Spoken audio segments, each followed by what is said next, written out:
चाय हमारी सभ्यता का आजकल एक प्रमुख अंग है। घर आए मेहमान का स्वागत बिना चाय के करना अधूरा सा लगता है। चाय पीने से अधिकतर लोगों को ताजगी और स्फूर्ति महसूस होती है, परंतु जिन लोगों को ताजगी और स्फूर्ति महसूस होती है उन्हें ये नहीं पता कि चाय में बहुत हानिकारक तत्व पाए जाते हैं और चाय हमारे शरीर और मन को नुकसान पहुंचाती है। चाय की उत्पत्ति चीन से हुई। चीन में एक दंत कथा प्रचलित है कि एक बार एक बुद्ध संत थे जिनका नींद की वजह से तपस्या में मन नहीं लीन हो रहा था, तो उन्होंने उठ के अपनी पलकों को काटा और उन्होंने जमीन पर फेंक दिया। उसके बाद वो समाधिस्थ हो गए। परंतु जब वो उठे तो जहाँ पर उन्होंने अपनी पलकों को फेंका था वहाँ कुछ पत्ते उगाए थे। जब उन्होंने उन पत्तों को खाया तो उन पत्तों को खाने से उनकी निद्रा भंग हुई और उनके शरीर में ताजगी का संचार हुआ। यही पत्ते बाद में चाय के नाम से प्रसिद्ध हुए। ये बुद्ध संत ने अपने शिष्यों को भी बताया इन पत्तों के बारे में। चाय जापान और चीन में एक दिव्य पेय माना गया है। जापान में तो ये हाल है कि चाय पान के लिए एक अलग से कमरा भी बनाया जाता है चाय पीने के लिए। चाय में कुछ खतरनाक रसायन पाए जाते हैं। एक सबसे पहला रसायन है थीन। जो ये थीन रसायन पाया जाता है, ये जो हल्का सा हमें चाय पीने के बाद सुरूर और नशा सा महसूस होता है, वो थीन रसायन की वजह से है। ये हमारे नर्वस सिस्टम पर असर करता है। चाय में टैनिन एसिड पाया जाता है। 60.40% टैनिन एसिड पाया जाता है। ये हमारे नर्वस सिस्टम पे असर करता है, हमारे डाइजेशन को खराब करता है और हमें कब्जी करता है। इसका नशा, चाय का नशा शराब के नशे के बराबर होता है।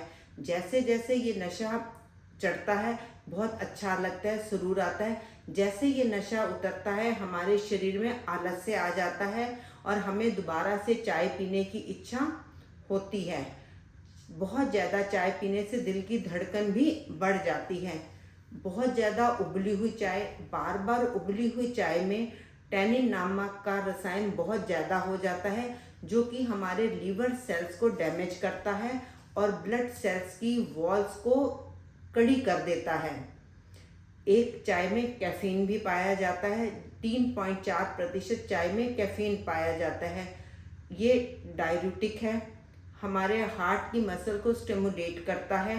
कैफीन को शरीर बहुत जल्दी एब्जॉर्ब कर लेता है और किडनी और पसीने के द्वारा शरीर से निकाल देता है। परंतु जब ये कैफीन शरीर में जमा हो जाता है तो ये हार्ट मसल्स को नुकसान पहुंचाता है और गठिया के रोग को बढ़ावा देता है। चाय पीने से शरीर में दुर्बलता और निर्बलता आती है, मुख की रौनक चली जाती है, कॉन्स्टिपेशन होती है, डाइजेस्टिव सिस्टम खराब होता है और अनिद्रा का रोग होता है, मतलब कि हमें प्रॉपर नींद नहीं आ पाती। भारत में तो ये हाल है, चाहे कोई अमीर है चाहे गरीब है, उसे खाना मिले या ना मिले पर चाय मिलना बहुत ज़रूरी है। अगर चाय ज़रूरी है तो हमें नॉर्मल चाय की जगह हर्बल टी पीनी चाहिए। पुदीना, लौंग, सौंफ, इलायची, अदरक, तुलसी, इन सबको पानी में उबालकर दूध और शक्कर मिलाकर हर्बल टी बनाकर पिएं, जो हमारे शरीर और मन दोनों के लिए ठीक रहेगी। यदि आप चाय पीने को बहुत उत्सुक हैं या 3-4 कप चाय पीते हैं तो आप कोशिश कीजिए आप धीरे धीरे चाय छोड़िए।